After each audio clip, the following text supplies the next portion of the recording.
Hello everybody, Chrome Bandit here, and yeah, so I've gotten about like 50-50 reception on the here. Half people like it, half people don't. I think I'm just gonna stick with it. It characterizes me, and I think I like to have something behind my name, like an intro. People know me by here, and I'm gonna stick with the motto, go Chrome or go home. And yeah, I think I like the motto, and I like people sitting in that stupid lighthouse. This is Bad Company too. I'm gonna switch off between Vietnam and Bad Company, and I'm kind of in the state right now where oh yeah, by the way, this is all fast forward, and there's one more little part fast forward just because I don't like 13-minute games rendering overnight. And well, not overnight, it takes like an hour, but I just way too lazy. So yeah, this is where things kind of pick up, and I'll be showing you guys some class gameplay that are really good. I'm trying to get gold star on all the assault rifles, and right now I'm on the AUG. I have only thing I left is the AUG, the ACBAN, and the F2000. And yeah, the ACBAN's gonna be the hardest one, I think. I don't know, I just have trouble with that gun. But my favorite assault rifle by far is the it's either the M416 or the M16. I have the most kills with the prototype, and that's kind of like my go-to gun, just for like comfortableness. Like I feel comfortable with it.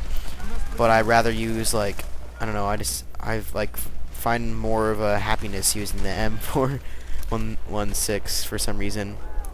And the M16 is really good close range, but sometimes it just has too much recoil, and I can't get 8 kills with it. So it's kind of on and off, but overall, yeah, definitely the assault rifle M416, and with either smokes or the shoddy. Smoke is really useful on offense, especially when for example, see, I'm actually covering A right now on Valparaiso, and this is probably the hardest one. Once they plant it, it's probably the hardest one to defuse, because especially on this map, because it's so open, and people in the lighthouse can just pick you off with snipers, and you don't really have a chance. So I try to get my hands on. That was a double spray too. Nice. But yeah, what was I saying about A? It's really open, so if you have smokes, and it's hard to plan because it's like so open. Like it happens a lot of times too whenever whatever MCOM station you're trying to plan is really open. It's hard to plan on that. Smokes are super useful. They don't last. They last about as long as a Call of Duty smoke, I'd say. But they have the advantage in that they're literally almost impossible to see through. And basically, if it's in a grenade launcher, you can launch it anywhere. You don't want to launch it straight on A, so because otherwise you won't be able to see. Instead, you want to launch it right in front of A. That way you can still see, but they can't see you. And if someone comes through, that you can catch them. This game was actually a big surprise to me because I joined in and we immediately got pushed back twice. Our support kind of falters here after I try and fail defusing, and we picked them off pretty well. In the last set, I don't even know how we got their 75 lives down pretty quickly. This is actually one of the few defuse spots you should be in because it's a little more cover. And I think someone put a smoke on me, which is nice, but I also got killed by someone with the pistol, which sucks. Especially if you're on offense and someone's in like the smoke there, just start stabbing the spot button. Just crap all over with your thumb. That's not exactly the simile I wanted, but yeah, because if you do that and you spot someone, then teammates will. I mean, like your burst instinct when you see one of those red things is to shoot at it, right? So I think your teammates will pick them off if you spot them. Oh yeah, that's funny. I try to hide behind this little tree hoping it won't notice me, but it shot me and my teammate. And the bullets went past and hit me, which he then spotted me, and the rest was history. So yeah. Oh yeah, anti-tank mines. In the beginning of the game, I was doing really well with them. Well, I wasn't doing really well with them. I mean, how well can you do with anti-tank mines? I was put in the middle of the road and getting kills all over the place, but these days I'm not getting any kills. I think, I'm not sure. I have to try it out, but I think the elect perk or whatever you can put on your vehicle can also spot anti-tank mines for you. I'm not sure. I have to find out. But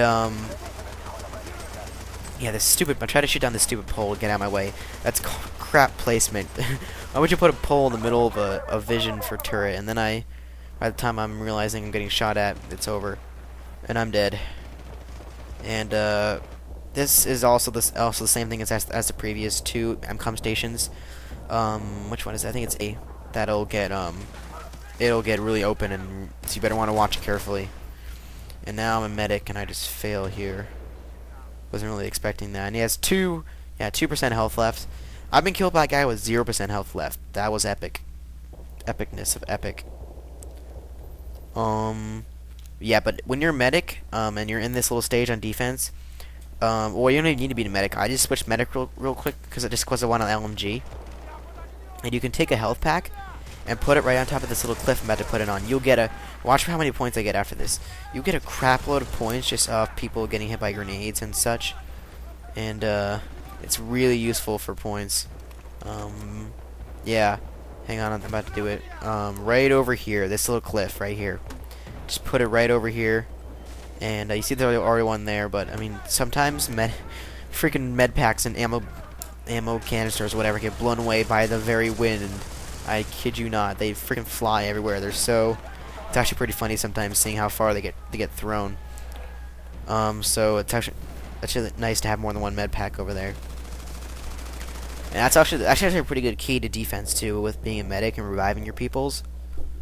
Reviving the peoples. For the people, by the people.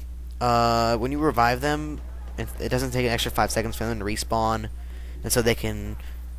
I mean, like, okay, don't get me wrong. It is really hard to play solo, and I'll show you some little solo gameplay next. But it is really hard to play solo in Bad Company. I mean, and even though everyone in my team kind of is not very good right now, if I keep them alive, they can provide good distractions. That sounds really a little condescending, I guess. My teammates suck so bad. They're basically rotting bags of flesh that provide distractions when they throw their heads in front of the enemy. It's a little harsh, but that's usually whenever I get angry. I usually just blame my teammates, and that half the time it's true, and half the time I probably should have done something about it. But anyways, yeah, if your team's bad, just make sure they stay alive, because they can be really good distractions for you, and it just lets you flank around really well. Especially like right now, you'll see I work my way to the left. I eventually get a position over on the left, just overwatching the left path and also the little tank path. They don't bring another tank up here. I don't know what happened. My anti-tank mines didn't blow it up. They should have had another tank by now. I guess they never used it. And a right tank can definitely make a good best distraction. See, look at that. We're already at 19, dude. That was only like what, 3 minutes, and they lost 75 to 19. 75 tickets to 19 tickets. It's pretty substantial. Okay, now here I am right now, and I should pick a bunch of people off trying to sneak up in the back. That's a great flanking little thing. As far as LMGs go, I'm working to try to get a gold star for the MG3, but I don't really like it. The fire rate's way too fast for me. It doesn't kill fast enough. I don't know. I feel like the LMGs aren't as strong as in Vietnam. In Vietnam, the freaking guns are a lot more raw. Like, you die quicker, and it's just like a lot, actually more like adrenaline rushing experience. While in Bad Company, I remember it was a little slower. And I've actually I'll talk about Crisis for the last couple minutes. I'm not gonna get the demo. I've seen enough gameplays on it. People talk about the responsive controls and how it's just about as responsive as Bad Company. And Bad Company isn't very responsive. Well, it is very. I mean, you get used to it. I don't really mind it. It's just a different kind of type of game play to me. But yeah, you just gotta get used to it. And so if you're playing Crisis right now, you just gotta get used to it, and don't keep switching between that and COD and getting angry at Crisis, because I mean you can't really play them for trying to slow down the game a little bit. So yeah, I think we just won. Yeah. They still have that glitch where it says you lost even when you won and all that stuff like that. It's pretty weird. I don't know why it does that, but yeah, my final score is like 24-12, and then I'll have some shotgun gameplay coming up for you. I think I'll do another Vietnam gameplay after that.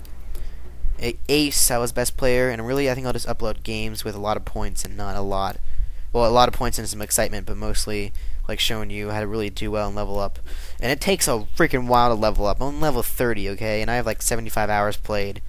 And how do you even get this? So okay, yeah, I'm just gonna, yeah. All right, see you guys later.